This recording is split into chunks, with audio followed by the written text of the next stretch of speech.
The morning sun filtered through the tall windows of the Riverside Hotel lobby, casting gentle patterns across the polished marble floor. Thomas Sullivan sat in one of the leather chairs near the window, his gray suit perfectly pressed, his dark hair neatly combed. At 42, he carried himself with the quiet confidence of a man who had built something significant from nothing. He'd arrived early for a business meeting. The newspaper in his hands told stories of markets and mergers, the language he'd learned to speak fluently over 2 decades. But his attention wasn't on the financial pages that morning.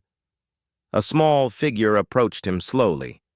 A little girl, perhaps 4 years old, wearing a red velvet dress with delicate white trim along the hem.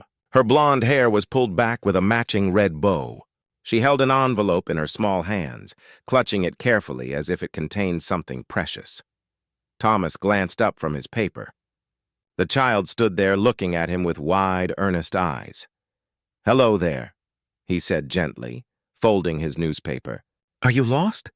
Where's your mother?" The little girl shook her head. She extended the envelope toward him with both hands.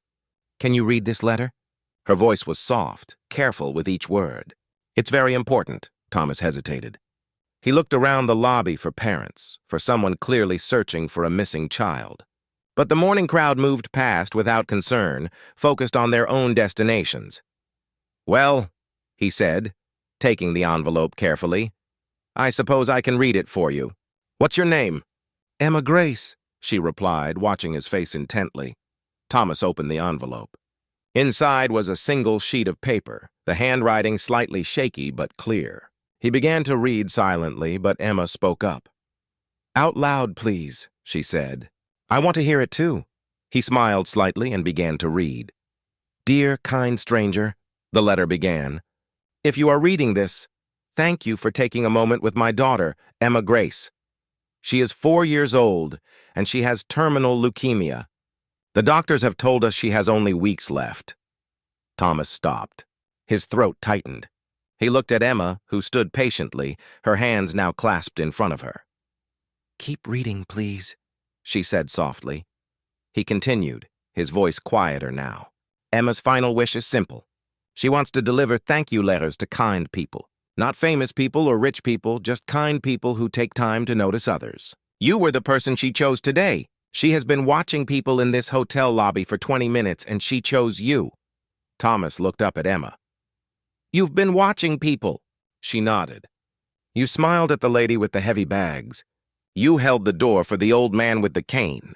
You said good morning to the cleaning lady, even though most people don't." He hadn't realized anyone was watching. These were just small things, the way he'd been raised. His mother's voice echoed in his memory. "Thomas, kindness costs nothing, but it's worth everything." "There's more," Emma said, pointing at the letter. Thomas read on. "Inside this envelope is a second letter. It's from Emma herself.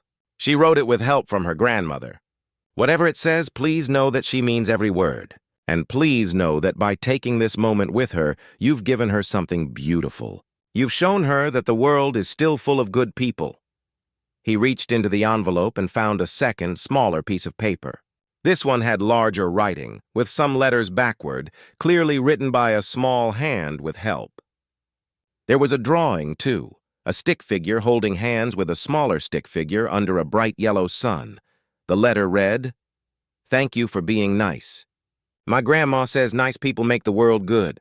I wish I could stay longer to be nice too, but I can't, but you can. Please keep being nice even when it's hard. Love, Emma Grace." Thomas felt something break inside his chest. Not the sharp pain of tragedy, but the gentler ache of understanding something profound. He carefully folded both letters and placed them back in the envelope.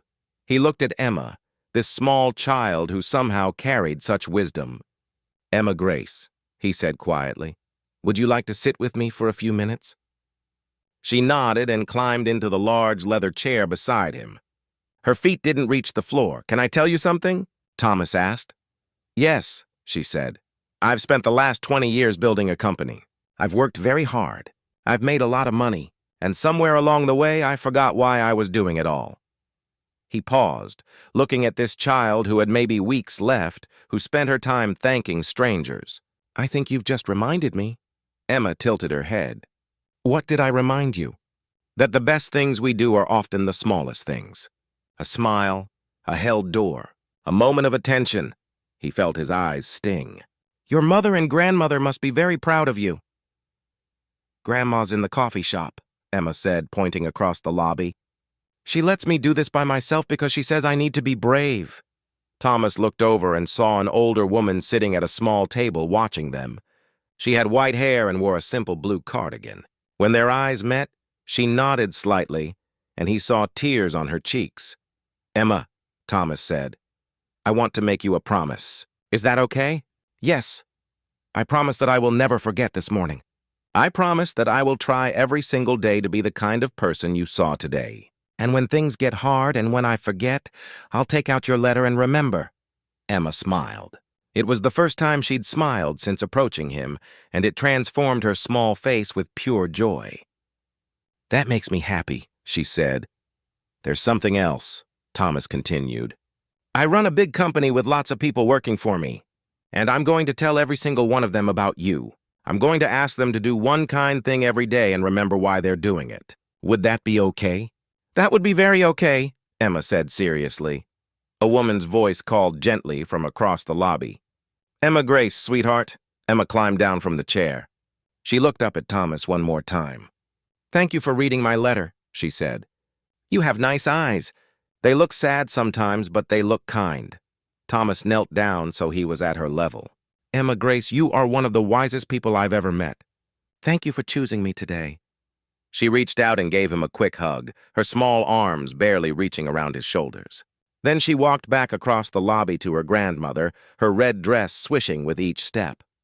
Thomas remained kneeling there for a moment, envelope in hand, watching her go. Other people moved around him, busy with their important mornings, unaware that something sacred had just happened. He never made it to his business meeting that day. Instead, he sat in that chair for a long time, holding Emma's letters, thinking about his life and what truly mattered. 3 weeks later, Thomas received a call from Emma's grandmother. Emma Grace had passed peacefully in her sleep, holding her stuffed rabbit, a smile on her face. The grandmother wanted him to know that Emma had talked about him every day, about the nice man with the newspaper who promised to remember. At her memorial service, there were 43 people present. Each one had received a letter from Emma Grace in her final weeks. Each one had been chosen for their kindness. Each one had been changed by a 4-year-old girl in a red dress who understood something most adults forget. Thomas kept Emma's letter in his wallet. He never went a day without reading it. And true to his promise, his company launched the Emma Grace Initiative, encouraging employees to perform one deliberate act of kindness daily and share why it mattered. Years later, Thomas would tell people that he had never achieved anything as important as the promise he made to a dying child in a hotel lobby. That every success that followed, every life his company touched, every kindness his employees spread, began with a little girl who taught him that the smallest moments of compassion were, in fact, the biggest things of all. And somewhere, he believed Emma Grace was smiling her bright smile, knowing that her final wish had rippled out into the world far beyond what anyone could have imagined. Because kindness never truly ends. It just keeps passing from one heart to another, like a letter delivered by the smallest, bravest messenger.